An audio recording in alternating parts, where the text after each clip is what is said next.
As urnas deram um recado claro. O centro de gravidade da política nos Estados Unidos começa a mudar. Enquanto republicanos continuam divididos, a ala progressista dos democratas ganha força. E o símbolo dessa virada está em Nova York. Zohran Mamdani, filho de imigrantes, deputado estadual pelo Queens, foi eleito prefeito da maior cidade do país. Com um discurso direto sobre moradia, transporte e desigualdade, Mamdani surpreendeu o establishment político. Ele vai ser o primeiro muçulmano a governar Nova York e o mais jovem em décadas. A campanha dele foi marcada por voluntários, doações pequenas e um tom de movimento social. Foi uma disputa contra nomes tradicionais, como o ex-governador Andrew Cuomo, que tentava voltar à política. No fim, venceu quem falou a língua das ruas. Mas a vitória de Mamdani não foi um caso isolado. Outras cidades e estados também tiveram resultados que favorecem os democratas. Na Virgínia e em Nova Jersey, candidatos progressistas conquistaram governos estaduais. E prefeitos de grandes centros urbanos foram reeleitos com plataformas de inclusão e justiça social. O clima é de reorganização política. Uma nova geração está chegando ao poder com um projeto de país diferente, mais diverso, mais social e mais popular. E isso pode redesenhar o caminho da política estadunidense nos próximos anos. Quinta-feira, 6 de novembro de 2025.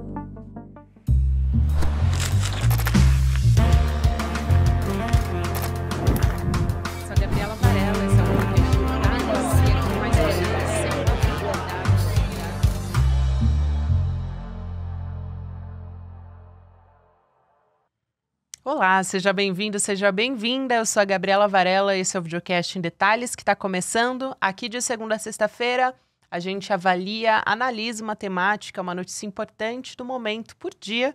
Hoje meu convidado é o professor James Green, historiador, professor aposentado também da Brown University. Professor, é um prazer te receber presencialmente aqui no Em Detalhes. Igualmente. Bem-vindo. Tantas Obrigado. vezes que a gente já conversou remotamente. Pois é, está legal estar aqui ao vivo. E principalmente em um momento como esse, que a Crítico, gente vê, né? Exatamente, as eleições locais acontecendo nos Estados Unidos, vitória dos democratas. Como que você acompanhou? A gente estava conversando um pouquinho antes de começar a entrevista, né, professor? Você acompanhou ali, minuto a minuto, Sim. dessas apurações. É um fôlego para os democratas? O que significa essa vitória? Uma vitória enorme, muito importante, especialmente como prever o que vai ser os resultados das eleições o ano que vem, em novembro, onde toda a Câmara de Deputados vai ser reeleito e um terço dos senadores. Nesse momento, os republicanos têm uma maioria de 3 cadeiras assim, na Câmara e 4 no Senado. E há uma possibilidade agora do que os democratas realmente ganhem a Câmara e é possível que ganhe o Senado também, que seria 2 freios importantíssimos contra o poder de Trump nos seus últimos anos do seu mandato. Muito bem. E aí a gente tem uma figura, vamos dizer, que é a mais emblemática, que tem sobressaído mais nessas vitórias. A gente vai falar particularmente dos estados. Mas quando a gente olha para o Zohran Mamdani, ele teve uma ascensão meteórica. Eu queria compreender um pouco como que foi essa ascensão. E ele era um deputado estadual que no começo, quando apareceu em junho, as pessoas não colocavam muita fé que ele realmente pudesse sair vitorioso. E saiu, é um imigrante muçulmano, a liderança mais jovem a ocupar esse posto. Se auto-intitula o maior pesadelo do Donald Trump. Não, é uma pessoa muito interessante. A família dele vem da diáspora de Índia, na África.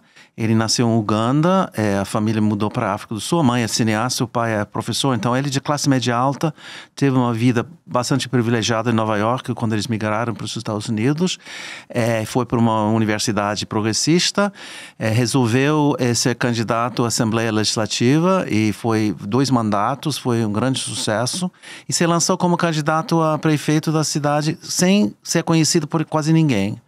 e ele conseguiu fazer um trabalho de base com a juventude, com as pessoas mais engajadas. Ele é muito ativo nas redes. Né? Exatamente, sabe, faz isso. Ele também fez um trabalho muito importante de passar o tempo todo conversando com as pessoas nos vários bairros da cidade. Então ele ficou muito conhecido, que ele inventou várias atividades para chamar a atenção a ele e conseguiu essa ligação com a juventude, especialmente que está interessado em ver transformações, também cansado, como todo mundo, sobre o governo de Trump. Então está querendo ver mudanças. É uma chega da confusão e a bagunça que Trump está montando todos os dias no país. Então foi muito significativo nesse sentido. Ele tem um programa muito interessante. Ele é afiliado à Democratic Socialists of America, os Socialistas Democráticos da América, que é uma organização da esquerda que seria uma mistura entre PT e PSOL. Nada além disso. Agora, Trump está dizendo que é comunista, muito radical, para realmente desprestigiá-lo e marginalizá-lo no discurso entre a base do Trump. Como é que ele é visto dentro do Partido Democrata, professor? Então, isso foi um grande problema, porque em vários momentos ele defende o direito dos palestinos. Ele tem feito comentários no passado que leva algumas pessoas a pensar que talvez ele tinha um apoio a sectores mais radicais na oposição ao Estado israelense.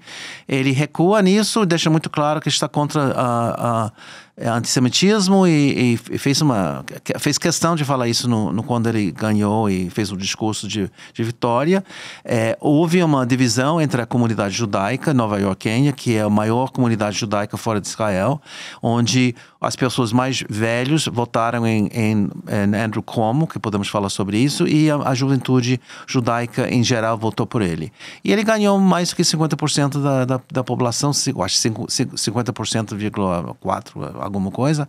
Então indica que ele realmente foi aprovado pela maioria das pessoas e houve um aumento no número de pessoas que votaram nas eleições. Então isso é significativo também. Isso é muito significativo, professor, quando o senhor toca nesse aspecto, né, do cunho religioso. Ele sofreu muitos ataques, falou publicamente sobre isso, foi rotulado de extremista islâmico, enfim, sofreu uma série de preconceitos relacionados à islamofobia. E também algo que o José Bex, jornalista também, nosso companheiro aqui do ICL Notícias, chamou a atenção. A gente conversava sobre essa ascensão do Mamdani. Ele falou sobre a parceria, né, a amizade que o Mamdani, a família do Mamdani teve com o Edward Said, também um americano palestino, né, literário, e tem muitas críticas também, principalmente ao genocídio em Gaza. Então ele cresceu nessas proximidades. Isso também é algo que chama bastante atenção nessa, vamos dizer assim, preocupação que o sionismo tem com essa ascensão. No meio da Universidade de Columbia, assim, em Nova York, no meio dessa intelectualidade progressista da esquerda que tem em Nova York, exatamente. Muito bom. E aí o discurso dele reflete muito isso também, né? Uma coisa que chama muita atenção é que ali em meados dos anos 2000 foi a última vez que a gente teve uma figura republicana. Depois, mas é um perfil Nova York, normalmente democrata, de lideranças muito, né? E Bloomberg era democrata que mudou de partido porque ele tinha mais chances de ser eleito como republicano e implementou uma política do centro do Partido Democrata, comparando o que seria o centro do Partido Democrata em Nova York durante os seus 2 mandatos. E vamos dizer assim, é algo curioso de se olhar assim como comportamento, já que a gente olha Nova York sempre como a capital financeira do país. Tem muita gente que diz que é a capital financeira do mundo. Então, Nova York é interessante, porque é a capital também de imigração. Inclusive, a Estátua da Liberdade está na Bahia, entre New Jersey e Nova York, recebendo os imigrantes. Então, é uma cidade eu acho que a cidade, em sua escola pública, tem o maior número de línguas faladas de pessoas de origens diferentes no mundo. Então, nesse sentido, uma diversidade enorme. E também tem uma tradição da esquerda muito forte. Ao longo dos anos, a esquerda norte-americana tinha uma presença muito forte na cidade. Por isso, tinha várias leis progressistas que ele está construindo em cima dessas leis, com seu programa de oferecer creches livres para todo mundo, transporte público no ônibus livre também. Ele está querendo montar tipo de supermercados financiados pelo governo para oferecer comida mais barato para as pessoas. Uma rede de cooperativas. Exatamente. Né? E outras medidas que, honestamente, eu acho que vai ser difícil implementar todo esse programa. Isso pode criar uma certa decepção com ele se ele não consegue implementar isso. E tem um grande desafio que o Trump já anunciou antes. Se ele for eleito, o governo federal ia cortar verbos para Nova York. Inclusive, já cortou uma verba muito importante de criar um túnel entre New Jersey e Nova York para os trens, para aumentar o trânsito entre New Jersey e a cidade de Nova York. Então, eu acho que o Trump vai tentar realmente puni-lo, como o Trump faz com todo mundo que está contra ele, mas eu acho que isso vai contra os interesses de Trump e vai ficar mais um exemplo de como ele é uma pessoa vindicativa e não tem uma seriedade como presidente. Uma pessoa interessada mais nele e os lucros da família dele, que aliás que Trump esse ano de presidente ganharam vários bilhões de dólares das empresas da família dele. O que incomoda mais, na sua opinião, professor, desse posicionamento, dessas propostas do Mandani ao Donald Trump? Ser jovem, hindu, de origens, muçulmano, da esquerda, ser dinâmico e popular. É tudo que é uma ameaça. E Trump está nesse momento na defensiva, em todos os sentidos. Foi uma derrota total para o Partido Republicano nas eleições. Então, e Trump não resolveu a questão principal, que é a ansiedade de todo mundo, que ficou como um fio condutor em todas essas eleições, era a questão da economia e alto custo de vida e inflação, basicamente por causa da questão dos tarifas que ele está implementando e criando uma confusão total na economia americana. Justamente, o Donald Trump, ele até falou sobre... A imprensa estava cobrando uma derrota ao Donald Trump, ele associou a um shutdown, disse que é porque ele, Donald Trump, como figura, não estava concorrendo, e por questões relacionadas a custo de vida, né, que a gente pode olhar. Tem muita matéria na imprensa falando a respeito disso, atribuindo a derrota a custo de vida, efeito colateral do tarifaço, essas políticas do Trump anti-imigração muito claras. Só que Trump diga que não, a economia está maravilhosa, não tem inflação, os preços estão baixando. E as pessoas ficam ouvindo, o que você está falando? Não é a realidade das pessoas que vão.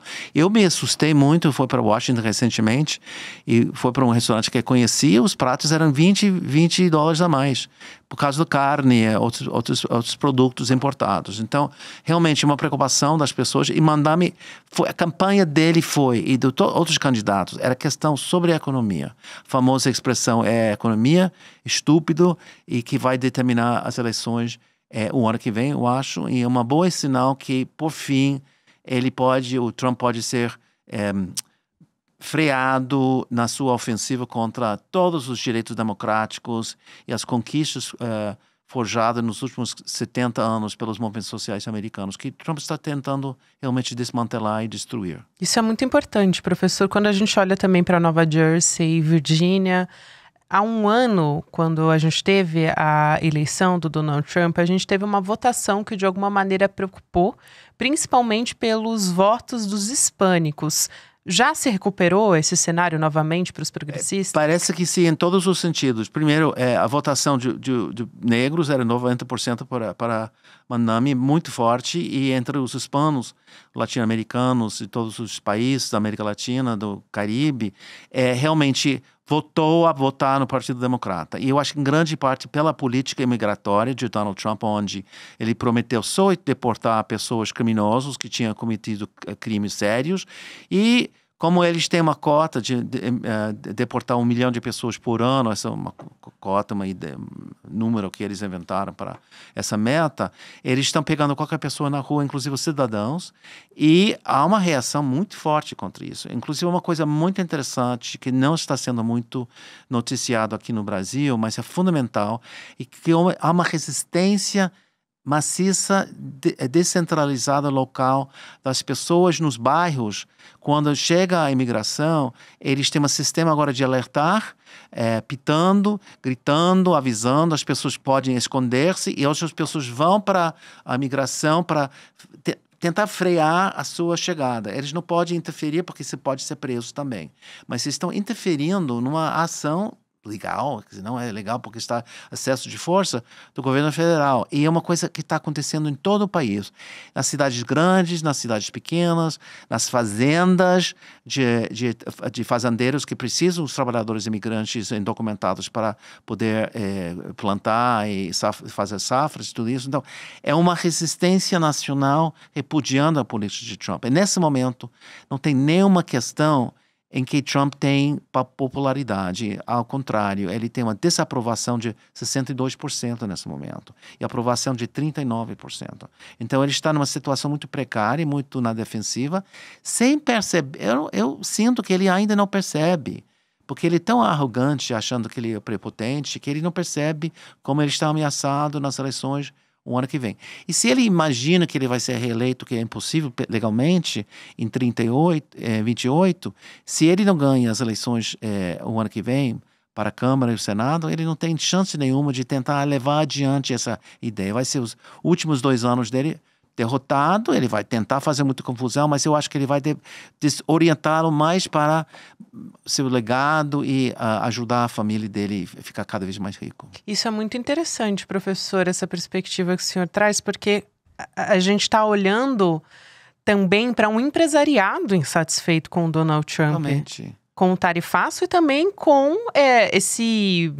essa política anti-imigração. Sim, inclusive hoje no STF americano há uma discussão sobre as tarifas, onde várias associações, inclusive a Câmara de Comércio nos Estados Unidos, está contra os tarifaços e está defendendo a posição, criticando o governo e defendendo a posição de várias empresas que está processando o governo federal, dizendo que é ilegal, porque, na verdade, cabe ao Congresso e não ao presidente determinar as tarifas. Professor, vamos falar também de uma medida que pode afetar muito as eleições de meio de mandato do ano que vem, que são essas medidas, na verdade, essa medida defendida pelo governador, o Gavin Newsom, na Califórnia. Eles apoiaram essa medida defendida por ele, e isso pode render 5 cadeiras para os democratas. Sim.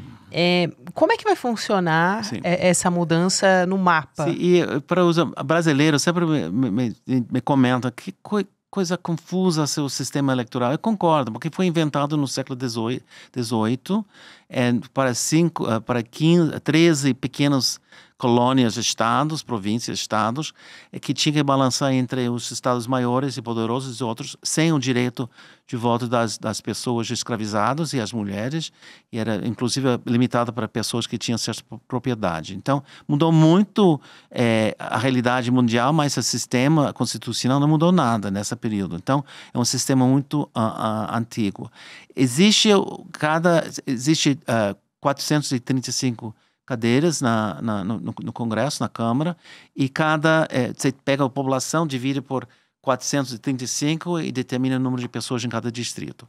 Em geral, antigamente, a maioria dos distritos eram competitivos entre republicanos e democratas. Agora, nos últimos anos, eles criaram distritos que favoreciam um partido ou outro para garantir que sempre um republicano ou um democrata vai ganhar. Tipo Texas, Missouri, exatamente. Então, Carolina Texas do Norte. resolveu, e foi a ideia do Trump, como essa margem é muito apertada na Câmara, de redesenhar o mapa de Texas para favorecer mais republicanos e democratas, dividindo áreas onde os democratas tinham um certo poder de eleição entre vários segmentos para que os republicanos podiam ter a maioria nesses distritos.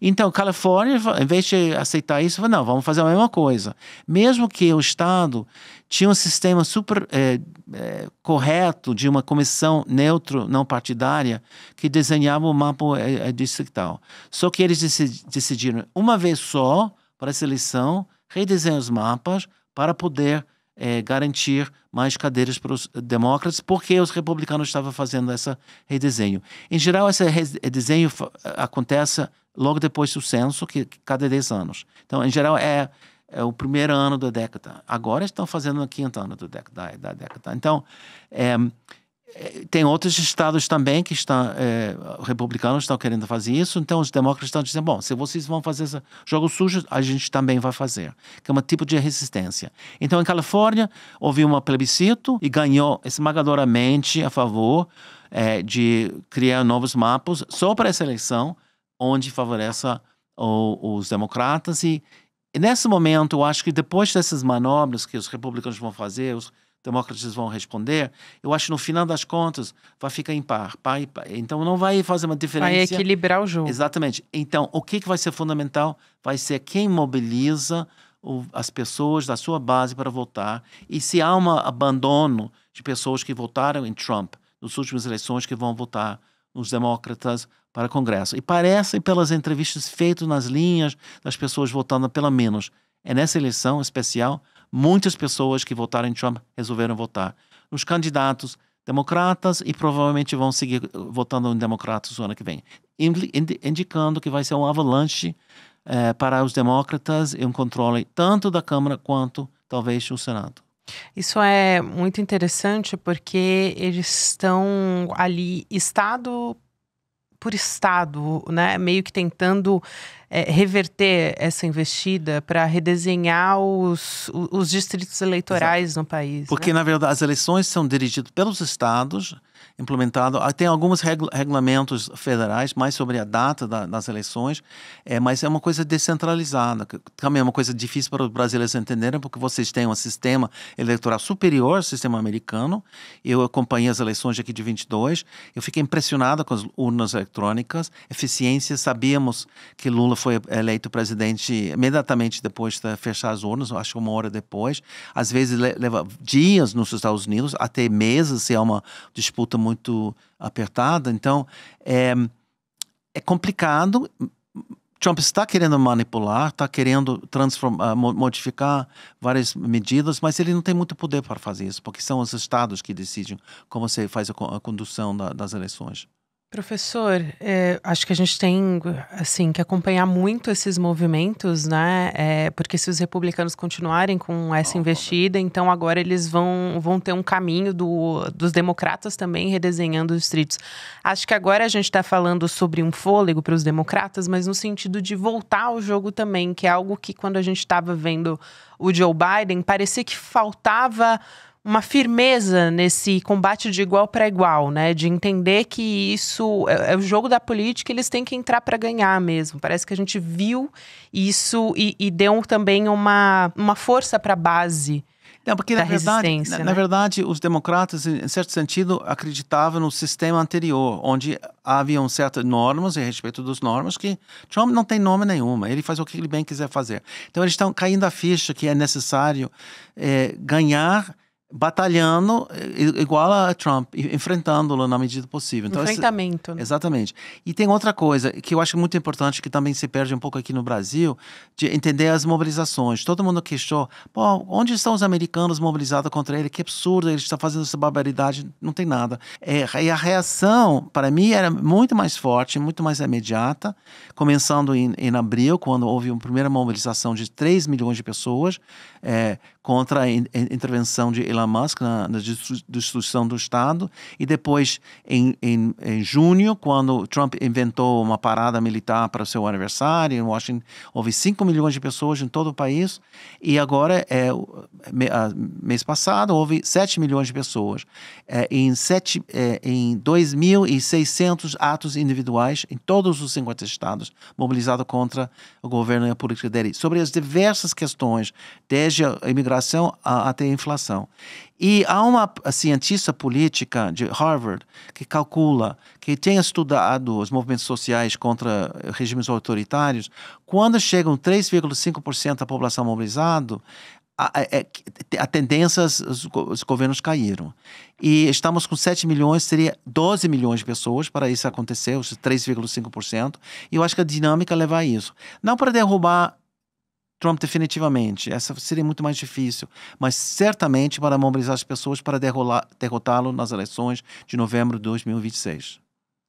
E aqui tem outra questão, questão de o que Trump vai fazer para interferir nas eleições brasileiras no ano que vem, que eu acho que é muito importante. Eu estou sempre falando com as pessoas sobre isso, alertando da possibilidade de ele fazer atividades clandestinas, já que estão fazendo em Venezuela, ou diretamente com ameaças, como fizeram com o povo argentino dizendo que caso vocês não votem em Milei, nós vamos tirar esses 20 bilhões que nos prometemos e a sua economia vai cair, e depois acertando mais 20 bilhões de vendas de carne para os Estados Unidos. Ou seja, fazer uma chantagem ao povo argentino dizendo, caso você não votar no meu candidato, você vai ser punido por uma crise econômica mais profunda. E eu não sei o que ele vai inventar aqui nesse país, mas é capaz que ele faça isso, especialmente porque no ano que vem vai ter basicamente 2 países importantes da América Latina progressistas, México e Brasil, com possibilidade de Lula ser reeleito. Então, eu acho que Trump e os seus assessores vão perceber a necessária linha dura contra o Brasil. Então, é uma ameaça muito séria que a gente tem que enfrentar, entender e combater. Esse alerta, professor, que você chama atenção aqui é muito importante, porque a gente tem visto essa investida com uma intervenção aqui na América Latina. A gente está falando mais fortemente da Venezuela, Colômbia, chamando o presidente da Colômbia de narcotraficante. O senhor enxerga uma possibilidade de intervenção? Intervenção direta no Brasil como forças militares, não. Mas eu acho que tentar de influenciar os resultados das eleições, especialmente, eu não sei se vai ser apertado ou não, é muito difícil saber o que vai acontecer no ano que vem, mas caso houver uma eleição muito apertada e questionamentos sobre os resultados, o impacto dos Estados Unidos pode ser importante na determinação. Por exemplo, em 22, podemos criticar muito Biden, mas ele teve uma política super correta sobre o Brasil nas eleições, deixando um recado muito claro para as Forças Armadas que não aceitaria um golpe de Estado. E sabemos agora que essa articulação, tanto na Casa Branca quanto no Congresso, que houve uma influência importantíssima na divisão das Forças Armadas brasileiras, que um setor falou, sem o apoio americano, seria uma loucura de tentar essa aventura de tentar fazer golpe contra o presidente Lula. Então, nesse sentido, vai ser mais difícil, porque tem Trump na Casa Branca. Eu sou membro, eu sou presidente do conselho do Washington Brazil Office, que é uma organização em Washington que trabalha sobre a realidade brasileira.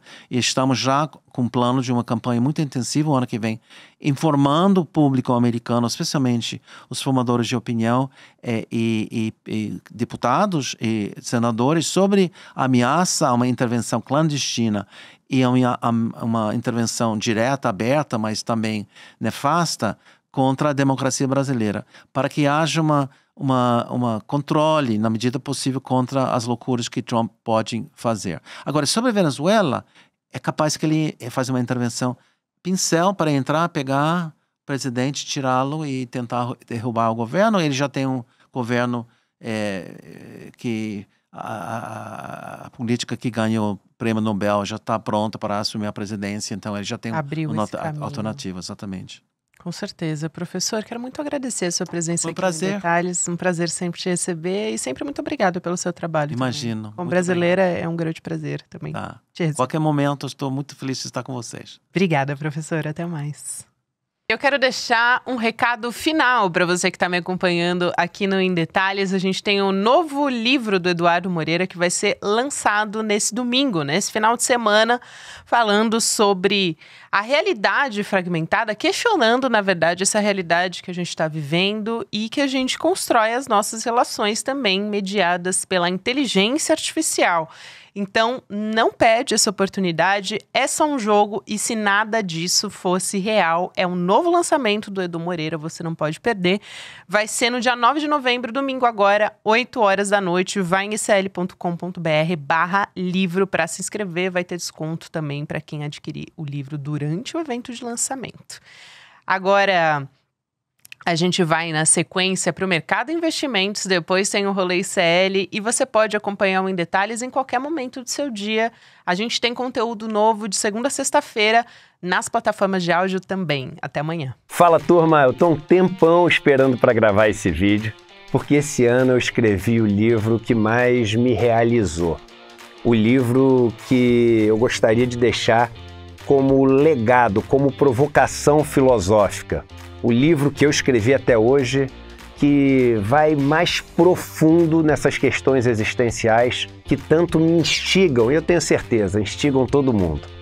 Um livro que mergulha em todos esses mistérios e também coisas fascinantes da inteligência artificial e traz conceitos de filosofia, de física, de matemática e assuntos que a gente está sempre se perguntando, discutindo, debatendo, mas de uma forma completamente inovadora. Eu tenho certeza que vocês nunca mais vão ser os mesmos depois da leitura desse livro. Ele se chama É Só um Jogo e tem um subtítulo: E se nada disso for real? O lançamento desse livro vai ser online no dia 9 de novembro, um domingo às 8 horas da noite. E eu vou bater um papo com vocês sobre tudo o que está acontecendo nesse mundo da inteligência artificial, coisas assustadoras que vocês vão ficar assim impressionados. Eu vou ter acabado de voltar da China de uma viagem para visitar as empresas de maior tecnologia de lá, então vou trazer vários assuntos super frescos assim, as coisas mais recentes que tem. E além disso, vocês vão poder comprar o livro autografado e por um preço super especial. Não dá para perder esse encontro.